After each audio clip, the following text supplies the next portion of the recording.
Welcome back to the TV program, everybody. I am Brian Lee Durfee, author of The Forgetting Moon and The Blackest Heart, both books published by Simon & Schuster's Saga Press.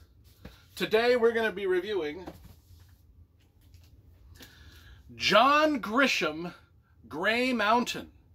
Okay, you know I love John Grisham. I've got my entire John Grisham collection right over here.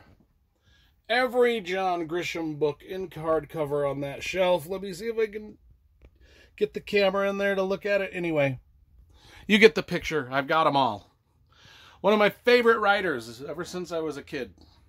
And I read The Firm. God, what a great book The Firm was. I'll eventually review that. Anyway, Gray Mountain came out in 2014. Let's talk about the cover first, because you know I love graphic design and cover illustration. So this has got, you know, the glare is a little odd here, but I put these plastic covers on, and it's with the, well, when I put the plastic covers on these books, they're on every hardcover I've got.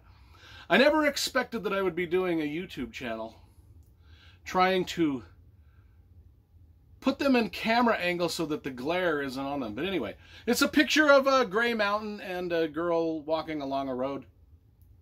It's all right. The important thing is it's got John Grisham's name in big bold font. The title in big bold font.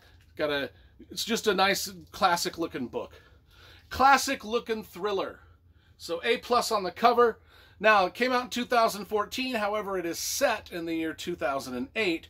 Right in the middle of the recession that we had in that year, where all companies were downsizing this, that, and the other. Well, there's our main character, Samantha. She works for a law firm in Manhattan, and she is downsized out of her job. I mean, she went to all the prestigious schools, was top in her class and all of these, up-and-coming lawyer, big law firm in Manhattan, works there a couple years, gets laid off.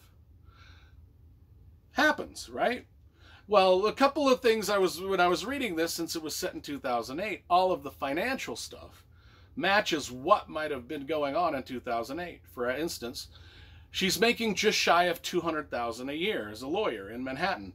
I'm thinking nowadays lawyers in Manhattan are probably making a shitload more than that. She pays for a pretty good-sized apartment in Manhattan in a nice part of town. It's actually a loft apartment. She's only paying $2,000 a month.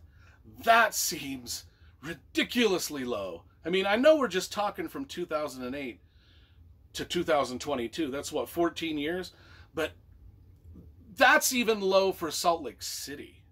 I mean, you can't even find anything in Salt Lake City for $2,000 a month, let alone Manhattan. So I was struck by that. I don't know why. I was like, oh my God, have prices really escalated and skyrocketed that much from 2008 to now, where a $2,000 a month rental just seems outrageously low to me, even in Salt Lake City, let alone Manhattan. Now, I'm lucky. I bought my house 23 years ago, so I don't have to deal with this bullshit. I don't have to deal with, I mean, I'm paying $19.99 prices. I'm lucky. I'm one of the lucky ones. Anyway, on with the story. So, she moves to Brady, Virginia. She lit out of New York, moved to Brady, Virginia. Population 2,000 for a job interview. Well, she didn't move there. She's going there for a job interview. She immediately gets pulled over by this hillbilly cop who is really like almost a hillbilly cliche. And I was like, in my head, I was thinking, really, Grisham? You're really going to go with that type of cliche, just as such an obvious hillbilly, stupid hillbilly cop cliche character. I'm like, you're really going to go with that? That's the angle. Something just seemed off. But my instincts were right. They were off for a reason. Because there's actually a reason why this cop was being overly hillbilly cliche. And I won't give away the reason. I'll let you discover that in the as you read the book. But it was pretty ingenious and pretty clever, and I really enjoyed it. And it really got me into the book a little bit quicker than I normally would have, because I liked that I liked knowing that it was just either a bad written character, or Grisham was fucking with me a little bit. And it turned out that Grisham was fucking with me a little bit, and I actually appreciated that. So it was an interesting and unexplained and an odd thing. So anyway, Samantha, it's her first. She gets the job. It's her first time doing real courtroom work, because when she worked for the firm in Manhattan, she didn't really have to stand before judges and argue a case and do this. There were other people for that, and the firm was huge, and she was on the lower rung of the ladder at the time. Now she is the lawyer for this town, and so everything that comes up, she has to go present for the judge. And those things are kind of cool to watch. Those sort of scenes are great, because she's like a real fish out of water to begin with, just being in the small town, and then she's even a bigger fish out of water because she's never really interacted with the judge or been in a courtroom or been in these things. And so those kind of things, you see the awkwardness there and how she learns as she goes. But the bigger story is there's a dark secret in Brady, Virginia that she has to suss out, and it has to do with the coal mine. There's corruption in the coal mine.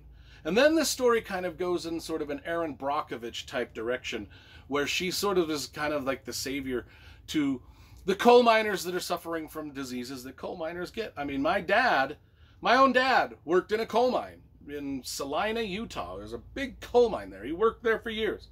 So I kind of know what it's like to be a part of a coal mining community with someone in your family that works in a coal mine. And my dad told harrowing stories of just being in a coal mine. Just sounds like being inside of hell. Absolute hell, the way he described it. It's dark, black.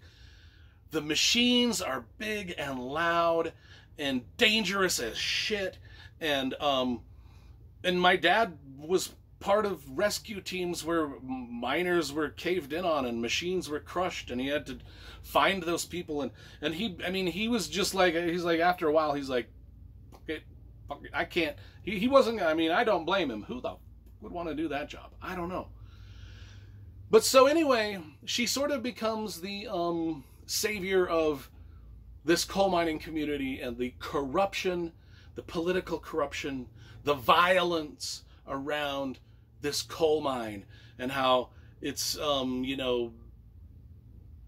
fucking with the environment, it's poisoning people's health that work there, just all the things that go along with it. It just became kind of one of those Erin Brockovich type, the lawyer comes in and saves the day. Well, every John Grisham book is about how the lawyer comes in and saves the day.